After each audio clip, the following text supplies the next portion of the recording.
La Seconde Guerre mondiale est une période extrêmement tragique de notre histoire, mais qui a connu aussi de véritables héros et des miraculés qui ont survécu aux camps de concentration et à la torture. Mais connaissez-vous Enric Marco?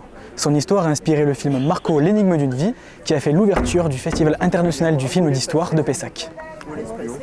Durant plus de 30 ans, Marco est un imposteur. Il se fait passer pour un survivant du camp de concentration de Flossenbürg en Bavière.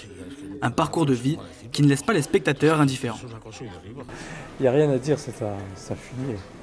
Puis au fil du film, il est de plus en plus désagréable et odieux. Et en fait, c'est un pauvre type. Moi, je trouve pas qu'on puisse dire qui c'est. Qui était Marco? Je pense que personne ne peut le dire. Je crois même que lui-même ne le savait pas. Je crois que c'est un homme qui est dans la continuité du franquisme. C'est-à-dire que dans le franquisme, tout est fiction. Et il va même plus loin. Il sera le porte-parole de l'Association espagnole des victimes de la Shoah. Utilisé comme témoin dans de nombreux documentaires, il élabore un récit complexe, trompant médias, familles et même sa propre association, jusqu'à ce que son mensonge vole en éclats. Alors quand les scénaristes ont décidé de raconter sa vie, difficile de le croire.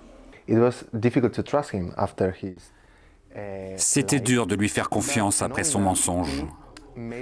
Mais il a fait un effort pour prouver que tout ce qu'il avait vécu dans sa vie était vrai. Il a préparé plusieurs documents sur sa vie. Mais en dépit de ses efforts, c'était difficile de le croire. C'était un vrai challenge. Marco, l'énigme d'une vie, interprété par Édouard Fernandez, revisite ce personnage complexe, une aubaine pour les scénaristes.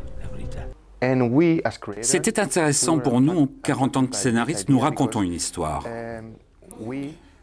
Marco aussi était un passeur d'histoire. C'était la principale raison pour ce film, car il nous a donné l'opportunité de parler de la vérité et du mensonge quand vous racontez une histoire à quelqu'un. Enric, ¿estuviste en Flossenbürg? Otra vez con eso, por favor, se lo he dicho mil veces. ¿Puedes aportar pruebas reales de que estuviste en Flossenbürg? Histoire encore méconnue en France, ce film permet ainsi à Enric Marco et ses mensonges de traverser la frontière. Présenté dans différents festivals à Cannes ou encore Pessac, Marco, l'énigme d'une vie sortira le 11 juin 2025 sur nos écrans. Has estat a Flossenbürg.